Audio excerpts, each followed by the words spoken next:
Yes people, what is going on, and welcome back to 100% Chelsea. So this is a very different setup and I'm a very different person. My name is Ian, I've been on the channel before and I'm starting to do some presenting stuff in front of camera. Most of the stuff I've done is behind camera. I've done a couple of fan cams, but very simply this is the start of me being in front of camera. Well, the hopeful start of me being in front of camera, we shall say. So what this is my World Cup setup, and what I'm going to be doing for you across the next 4 weeks, 5 weeks, about a month essentially, is doing the Chelsea World Cup shows.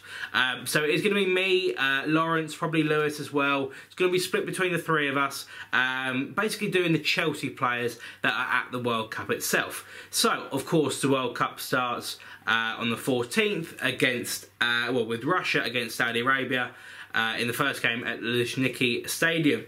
So let's get into it. Let's talk Chelsea with the World Cup. Now we obviously I have a list here of all the Chelsea players that will be playing at the World Cup, and these are ones that we're going to be talking about on here regularly. So there's a couple of other past players and a couple of transfer targets. Transfer targets could change throughout the course of the World Cup, who knows? So let's get on with the players that are currently either in our squad, on loan, Chelsea players. So let's get into it. We have got, with Argentina, we have got, of course, Wouldbe Caballero. They obviously had a couple of goalkeeping problems. Romero was injured and such, so there is a chance now that Caballero could be playing at the World Cup. He is in the squad, so he could be playing. We don't know yet for a fact. Now we move on to Belgium, with some people that definitely will be playing. Whether they start, whether they come off the bench, who knows? One person that's surely got to be starting for Belgium is Eden Hazard. Eden Hazard, Thibaut Courtois, we don't know about Batshuayi. He played against Egypt a few nights ago, came off the bench for Lukaku, played very well, could see him appear a few times from the bench. The Belgian contingent of the Chelsea team is looking quite strong for the World Cup, I must admit. Then we move on to Brazil. Now, obviously, we had 5 years ago, we had a load of Brazilians in our team. There's really one point where half our starting 11 was Brazilian. But now we only have the one that is at the World Cup, and that is Willian. Now, it's going to be very hard for Willian to get into the Brazil World Cup squad. Who knows what he's going to be able to do? I have a little soft spot for Brazil. I'm not going to lie to you. I'm going to be honest. So I really want to see him get in. He's a player I really like. He's great when he gets on the ball. He drives at people, takes people on. He's got a bit of flair. I like him. So he is in the Brazil squad. Now you have got one of the youngsters at Chelsea. Youngsters, new kids on the block essentially. Well, it feels like we've had him for a while. It is Andreas Christensen. Now obviously he's been on Chelsea's radar for ages, whether it's been at the club or on loan or whatever. He is playing for Denmark. Denmark are what I would call one of the dark horses of the competition for sure. They've got some lovely little players in that Denmark team, and obviously Christensen playing at the back for him would be really, really interesting. Now you move on to the slightly bigger contingents, I suppose you'd say, with two for England, which is of course Gary Cahill and Ruben Loftus-Cheek. Gary Cahill, could he be starting, could he not be starting? That one's up for debate. I think it's basically between him and Harry Maguire, and which one's going to get into the back three, with likely to be John Stones and Kyle Walker. Ruben Loftus-Cheek, is he going to get into the midfield? I don't think so. Could see him come off the bench. He has had some great pass completion ratings and percentages and everything, so could see him come off the bench depending on what game it is and such. Could see him in the first 2 games when, you know, who knows what can happen from there. The easier teams might not see him as often into the latter stages, if we hopefully get there. Now, of course, you have got France in N'Golo Kante and Olivier Giroud. Now, Giroud had the awful clash of heads with Miazga in the friendly a few days ago. I assume he's all going to be fine. Could he be starting for France? I think he can. And I think he probably will. It depends what kind of formation they play. Kylian Mbappe had this injury. Not too sure what's going on with it. No one really knows. They're kind of keeping it a secret, as you can kind of expect, of course, because the World Cup is the World Cup. You don't want to give away everything.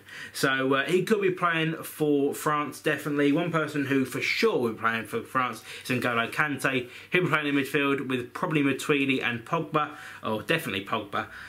So they're going to be a really nice combination to watch, and although there's been talks and speculations about where N'Golo could possibly be off to PSG or wherever, I can see him being at Chelsea next year, and he's definitely one we should all watch out for at the World Cup, because he played brilliantly for Leicester, he played brilliantly for us when we won the league, he played well for us this year as well, and I think for me, definite person that he should have a good World Cup. He deserves it because he's playing brilliant football at the minute, and he's all over the place like he is every single week for Chelsea. Now we move on to Germany, which is just very simply Antonio Rudiger, the absolute machine that they have of a team. Of course, it's nothing. Their whole team is nothing without a good defence, and Rudiger is definitely going to be part of that amazing defence they're going to have, playing with the likes of Hummels and Boateng and possibly Neuer behind them in goal. It's going to be a really nice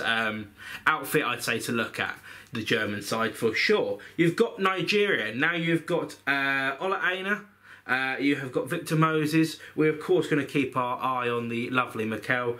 You've also got Kenneth Omero, who could be playing. Don't think he's going to be featuring as much, but you've definitely got Ola Aina, who definitely makes a substitute appearance here and there. And Victor Moses, who actually plays as I call him a forward. He's basically a winger for Nigeria, so he expects him to possibly score some goals. They've got a very fast team, Nigeria. Obviously got this this amazing kit that everyone is raving about at the minute. So yeah, expect to see a lot from them. Whether they'll be in the tournament for that long, who knows, but expect to see a bit from definitely those two.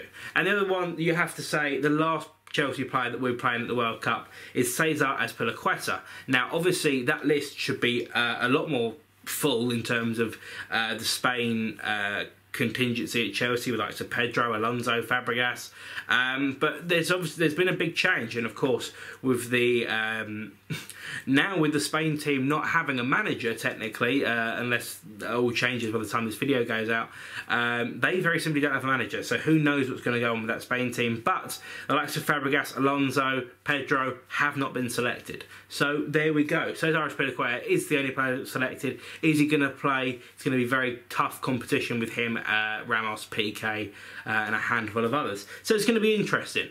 What can we expect from the World Cup?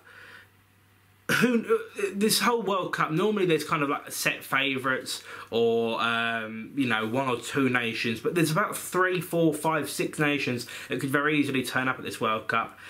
Chelsea have got people playing in basically all of them, so hopefully that means that we're going to have a World Cup winner in our team come the Charity Shield, essentially. It's coming that first game of the season, but who knows. A couple of other things we have to say as well. A couple of past players, obviously I've said about Mikel. We're going to keep an eye on Ivanovic because we love Ivanovic, and also a couple of transfer targets as well.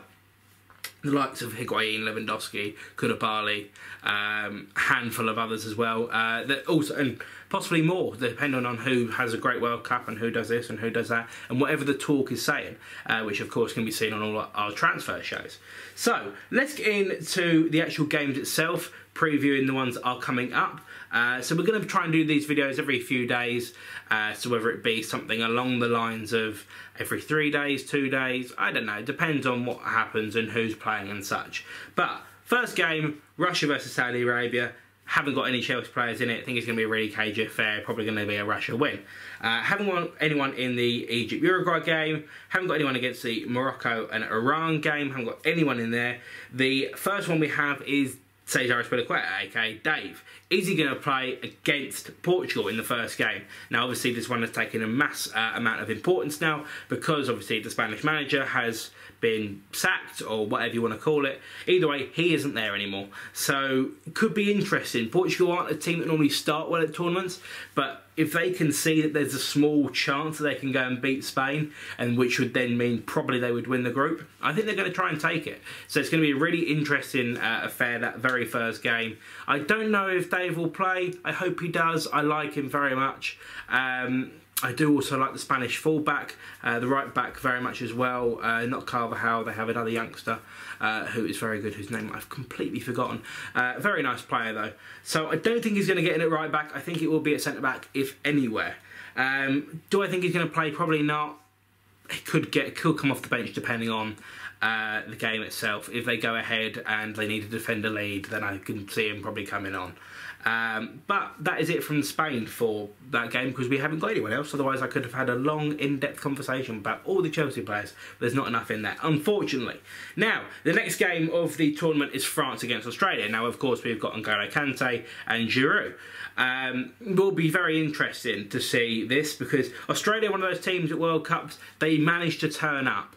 They never normally make it into the latter stages, but they kind of always bring the good positive vibes, and they try and play a bit of football, and they try and do their bit. They normally somehow end up scoring an absolute screamer, but we don't really know essentially what they're going to do. Let's be honest, France are going to beat them. Whether it be a massive scoreline or a close game, France will find a way. They're obviously very let down by the 2016 Euros, which they got beaten in the final in their own country. They were definitely the best team throughout the whole of that tournament, but just not good enough on the last day. So it'll be very interesting to see what they do, the French. N'Golo Kante will be playing. Giroud, 50-50, who knows? I think he probably will play, whether it's from the start or from the bench. I think he will play. It's just going to be a very interesting game to watch. I think by that point the kind of World Cup will have got into its flow, and you'll start to see the really good nations come out. So N'Golo, definitely one to watch in that game. The next game is Argentina against Iceland. Now we could have Caballero.